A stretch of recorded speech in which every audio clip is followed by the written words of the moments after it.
আসসালামু আলাইকুম and welcome to my new vlog. অনেকদিন পর শীতের পিঠা খেতে এবার আমরা নানুর বাড়ি যাই। আর আমার কাছে নানুর বাড়ি মানে হলো কাজিনদের সমাবেশ। আর এমন সুযোগগুলো সচরাচর পাওয়া যায় না।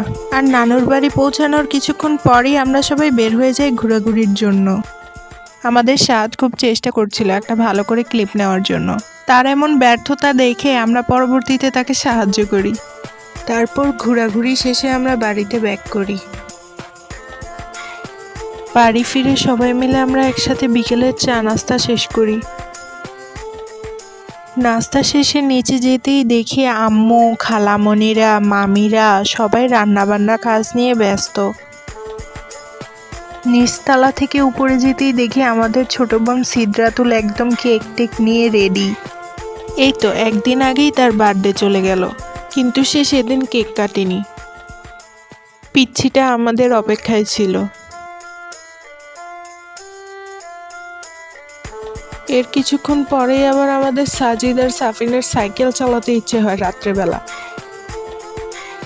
তো তারা সাইকেল নিয়ে বের হয়ে যায়। ওই দিন রাতেই পিঠা বানানোর প্ল্যান ছিল আমাদের, তো সাহাদকে আমরা আটকে ফেলি নারিকেল কোড়ানোর জন্য।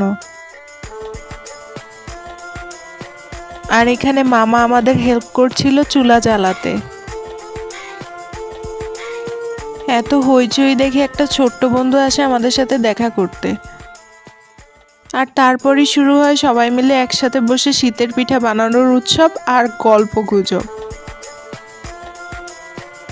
আর পিঠা হতে হতে আমরা রাতের খাবার সেরে ফেলি। আর তারপরই চুলা থেকে নামানো হয় আমাদের জন্য গরম গরম মেরা পিঠা। পরদিন খুব সকালে চুলা ধরানো হয়। সবাই ব্যস্ত হয়ে পড়ে নাস্তা তৈরি করতে। আর আমাদের সকালে হাঁটতে বের হওয়ার কথা ছিল, তো সবাই একসাথে মিলে হাঁটতে বের হয়ে যাই।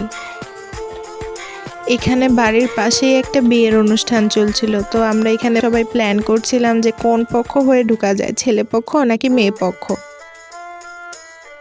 আমরা হাঁটতে হাঁটতেই ঠিক করি ভাতুরিয়া যাব। আর যেই বলা সেই কাজ, সবাই মিলে আমরা চলে গেলাম ভাতুরিয়া।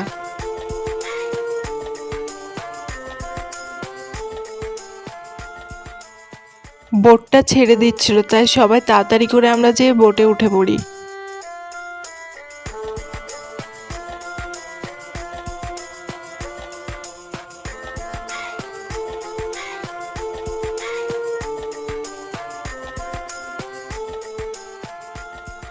আর এদিকে আমাদের জন্য গরম গরম খিচুড়ি রান্না